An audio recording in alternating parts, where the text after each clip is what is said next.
tahua. Macet tahua.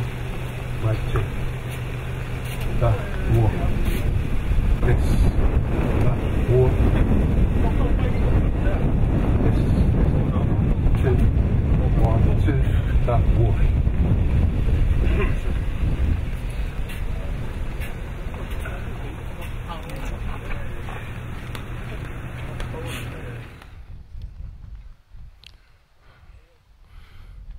Sai te tau kamata rewa, te ako ukore ke u whakatapu ki he awhio ai o tua i ho tau lotolotonga.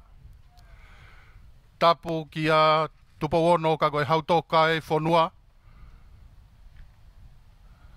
Ko ina nas pau. Tama ko tupo utoa, mo i whare ha mo he ofo. Te ako ukore ke u whakatapu ki a reka. Hau e ki tau whonua.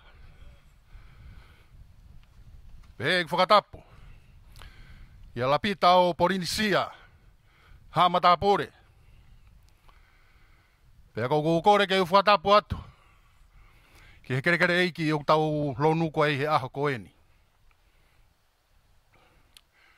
Tapu atu ki he eiki minista e potunga oe meiteki. Eiki minista e potunga e whonua. Aho no kau CEO. Kau taki ngā oe. Pehe ke potunga oe ni mō. Mo i ngahi kupu whilalawe i kotoa pē. O tau kau whakataha. I hono lere aki i mai ai whatongia mahu i ngani talu mei he ahu whā. O au mai ki hono whakaosinga i he ahoni. Whatapu heni ke tangata ki ofisa kolo o nukure kā. Pehe ka teki mō tolu kotoa pē. Ai ngahi kupu whilalawe i tau kau whakataha i ahu koeni. I hono maalari, mo whakailongai, ai polokalama mahu inga. Ka ko e tauhanga o whakamanatu, mo ako i mo toi tokanga kina makeheange. Ai ngahi tūkunga, whakarewerewa o natula, ka ko e tsunami. Kai ke toi whakaloloa, talangata hea te kita whai ki tuma mao atu. Kai ata mo ku ke tongia e whatongia aha koeni. Hiripeki whaoha koeni, Whawhi e tangatai ki ofisa kologe ka taki mawha tau lotu. Hiriang e pe tau lotu. E whai atu e ki rea taritari. Pei whakahoko atu rewa.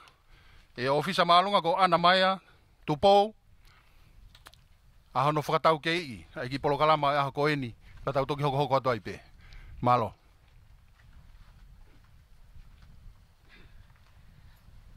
Tau atu. Tua mawhi. Koe mau tamai whakaiwana kiana. Tua ang mawhakataha mai e whanga o kukuwalo. Koe ngā hai kupu whikau aki ai ni mō. Moi whikau kau aki ai ore anga. Nau toa kina ai whakatamaki whakaina tula. Koe aho eni ke whakamanatu ke mau whanau ai mahu inga. Ai lere ke whitu o kuwawe maulunga nge. Una ua maki whakamanatu ke kiki koloni. Ai tōunga ku mau iai. O mau tuu he tūnga whakalalaweanga fua. Eiki, paha ngai mea te mau whai e ahoni. Ka taki kaua e a whiona i mau tōru. Toi ngai ahoni me ngai ngā aue, tau whia mea whiona. I hoa whaaloa. Ia si iso karaisi ko mawhamui. Amen. Whamaroro ni ke tangata ki ofisa kolo. Nukure ka i he tataki whakalaumari ki tau tolu he polokalama e ahoni. Hange pe koe na u whakalawelawe ata ne nai. Te tau hoko atai pe polokalama ko uhia koe aho munoanga. Kore pe mua ke u whamalamalu atu pe. I he whakatapu na e oswhai.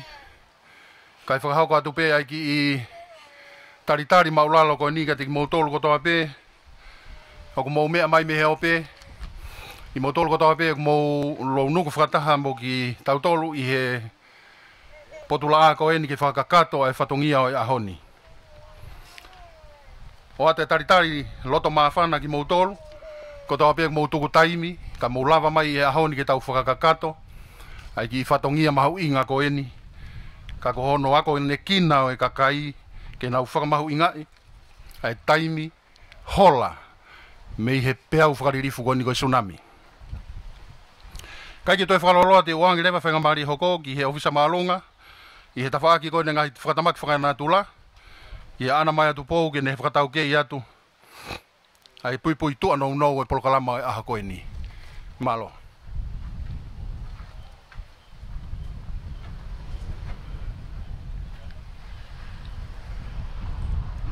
Kole peheni ke u whamalmalu atu pe i tala whatapu kakato. Ko kamata ake ai ki polokalamani. Kai ata mua mo oku fine motu atu ani. Ke u tala noa atu pe ke makatu unga e tau whakataha e akoni. Koe polokalamani koe konga eni. Hono whakamalatua pe kono toi whakailo ke kakaio e whanua. Aia oku iloa whakamamani lahia koe World Tsunami Awareness Day. Nai kamata mai he wike kua osi, pe akulele mai o whakaosi mai ke ahoni. O kau e polokalamani, he tokoni ke hono whakailo ke kakai, hangai whaunga te nau lavai, ke nau hao, o ka hoko mai ha pe akula, pe koe tsunami. O tō mai whoke e whakaukauni, me taimi koe nai hoko e pe akula i aho tō noa o September o awhe mahi vai ni o top tapu. Ko hui nai tokolahi e kakai, na nau i loto na la o seni, nei kahe wheitu ke nau hola ki ai. Na lau lotonga e wheitu uk maa ulalo. Ka ko mea pena hau he nau whakaukau. Koe nau lele peki ha whuniu. Koe nau kumi mo ui. Ho kumi hufanga peki ai. Ngari whakakata e po karama no whakatutu he a koeni. Ka koe taha peni hono whakailo. Pe mau whili mai e kolo koeni konu kuleka. Koe taha ene ngai kolo i tongani, o tūlawea ngofua, o ka pau, e hoko hape au kula he ka hau. Ko ia e mau lele mai he a koeni, ke whakahoko haki lova kaka niu. Ko kiwhi auhi koe ni, ko ono whakailo ke te tau tolu, o kui kai koe hola pe ke ha wheitu maulunga, ko ia pe e opshini, pe koe whiri ke te tau tolu, ke tau hawai me hape au kula. O koe pe ngahi whaunga, taha ene ngahi whaunga. O whakailo ia he kau savea tokola. Taha ya kau eni o kune lava ke makatuu. Pe matatari, hape au lalahi, i he taimi o pe au kula. Pea ko ata e whamalo lahet ka tek mautolo. E mautuk taimi ka maukau mai. Ke tau whakahoko e ki whiauhi koe ni. Ko ki whiauhi koe ni te tau whakahoko ia. I he karasi e ono. Ko kulupu takitaha ia e ono te tau whakahoko. Pea e whiri pe winam mi he toko taha ku taimi wawe taha ene kaka. Koe maalunga e te tau au ki ai koe mita e hongo fulu ki he taha nima. O mau whafuafua. Koe maalunga ia ngari te tau hao ai. Me hape au kula i he kahau. I te tau whahoko ene pe au hi i he tamai ki tangata. Pea moe tamai ki te whini. Koe hape malo.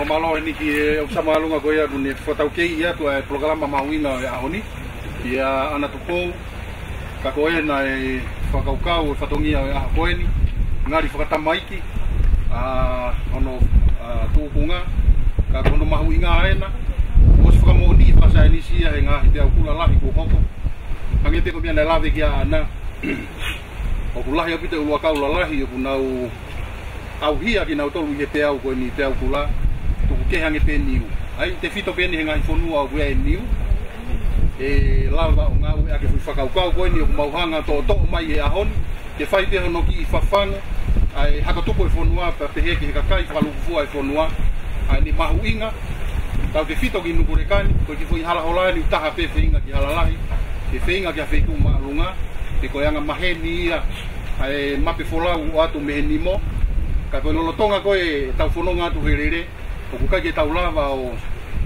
lere i e pe au pea kuai whaingi uruniu he ala koe whiria te tau ala whakahauko pea kou tui koe tungana e tau ki whiaui ka ke toi whakaloloa te tau hoko rewa ki ai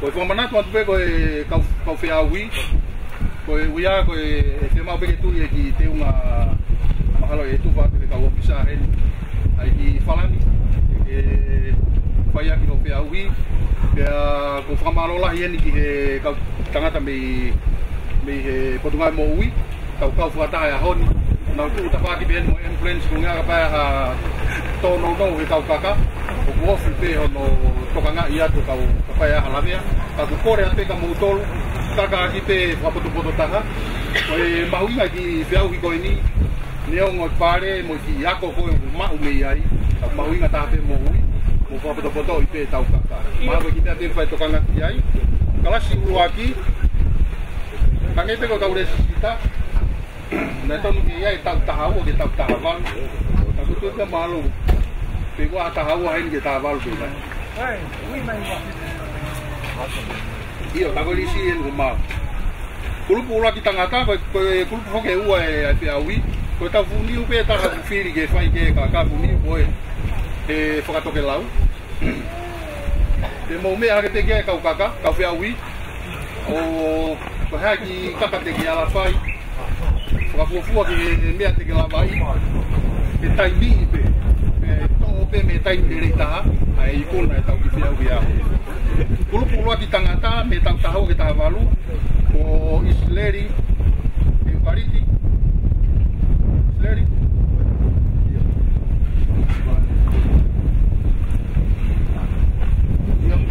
toki ke o ki whalani Isleri pa ke toki kaka e kalasi whalani ka nau o whata proof ka pati ki alo i toki anua sai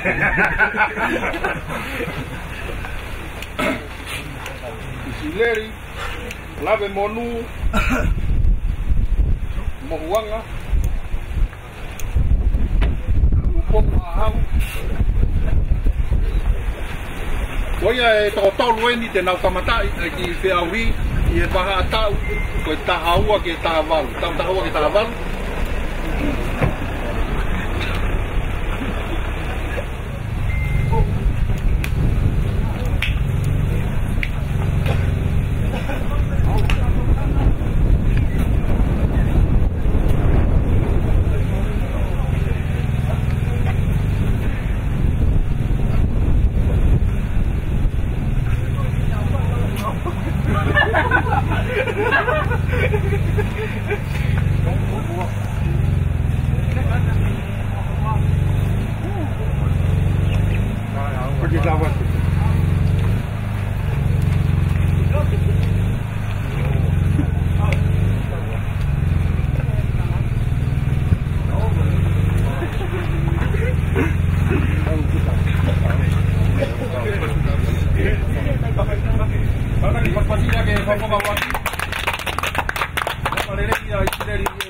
te tau hoko rewa ki a lave monu mohuanga. Ake te koplaga ne nai ko taimi e whawhai e kei ai pare uraki mo taha.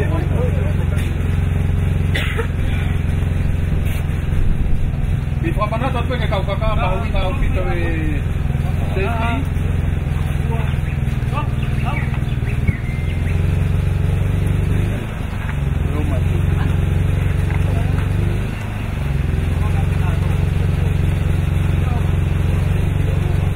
safety.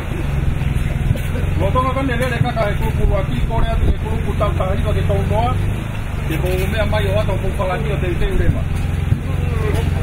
Sio saya me tui whakatua tahaupa o whahunu folau. Kung mga siya ni kelas 2 lagi tu kau wahau.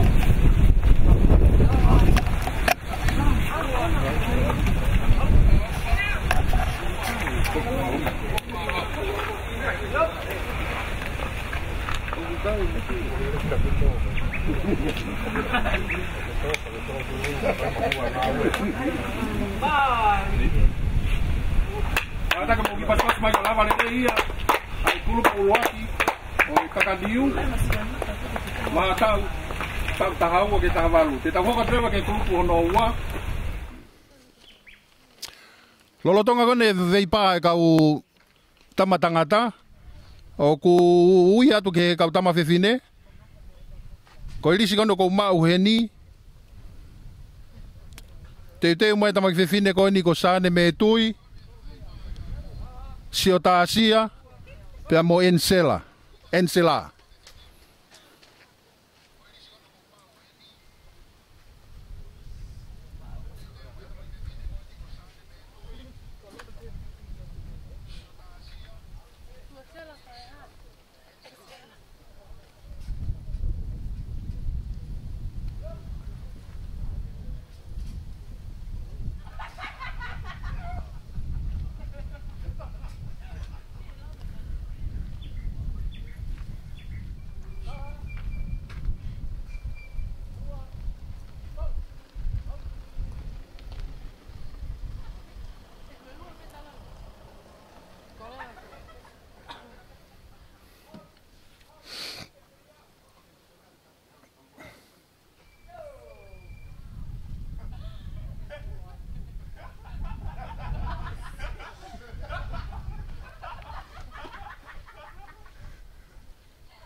Apo yun lah. Ada standar.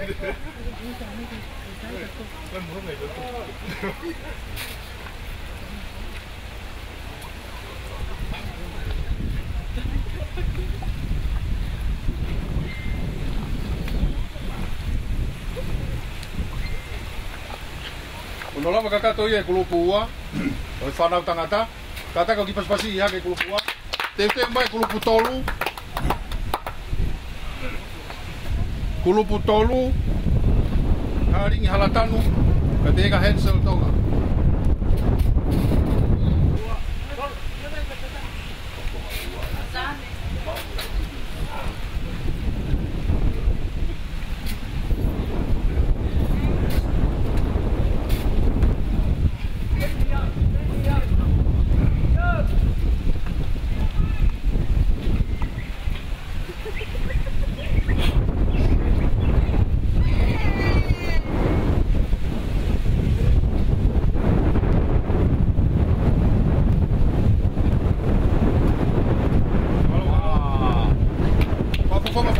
Dia klub tangata kata prestasi ya ke.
Whafonga uraki e ni kune kamata e kaka o i whawhine.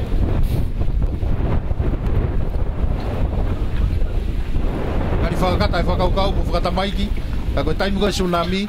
O koe peke te hamea koe whakakata ai. Ka koe ne mahu inga tau hanga kamata e whakaukau koen. Pa koe uinga lahi pe ia. Kono whawha e whakaukau koen.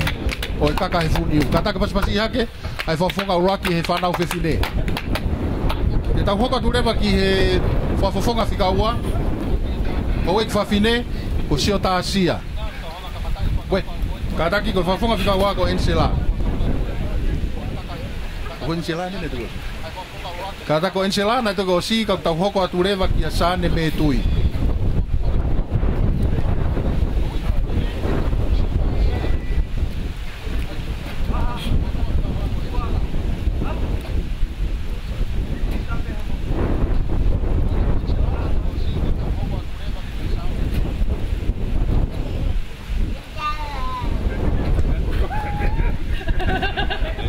Kata ke pas-pasi hake. Sane me tui. Tau hoko atua i pe ki he whafofonga whakaosi ho ik whawhine. O sio ta asia.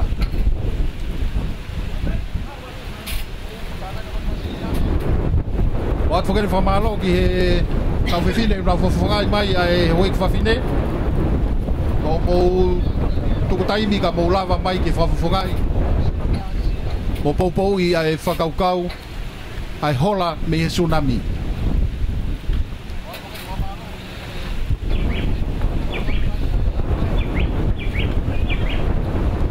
I whakaongo atu peko uia koe kau tangata mahuinga mo ngai potunga mahuinga tau whakataha heni e ahoni.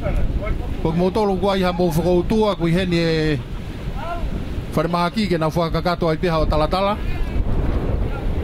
Kau ofisa polisi heni. Whanonga mafia ni mo ne kautama. Talatala mai kia iha mōmea na e puri.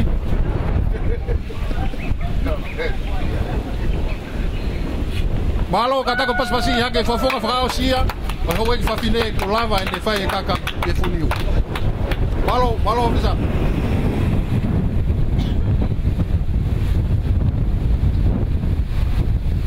Ka koe tawau mai e ke whafonga whakaosi. O ki whatongia. Koe hola me he tsunami. Kai ngā ue aki ai lere ki hafu niu. Kai ke tau toi whenga ki he wheitu mālu ngānge. Ka tau waferewa hafu niu o whakapapaui. Te ke pikipiki ai o au ki he ngata anga hafu niu o ki whenga ki ke hao. I he taimi e whonuhia ai a loto whonua i he tahi. Kore atu te tau ununu a toi wheko huianga o taimi.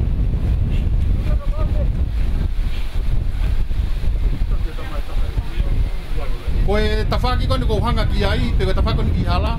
Kore whamore atu pe ke tau katoa pe ki mua atu uai. E whakahoko ki group photo, pe koe ki whaita. Ke ase tau kau whiauhi. Mahu inga upito mo ngahi kupu whekaukau aki o ngahi potunga aue. O kumou si tuku taimi ka moulava mai ke tau poupoui. Honorere aki e whatongia koe ni. Malo, te mai mo e tama whaita. Group photo, mo kataka mea mai te ki mua he te niti he. Fotutu atu ai, loloa ki mua no ki mui. We, no ki mua loloa ki mui.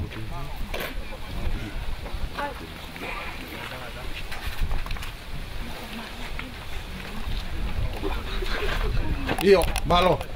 Lo tonga beta o talitari ko ia.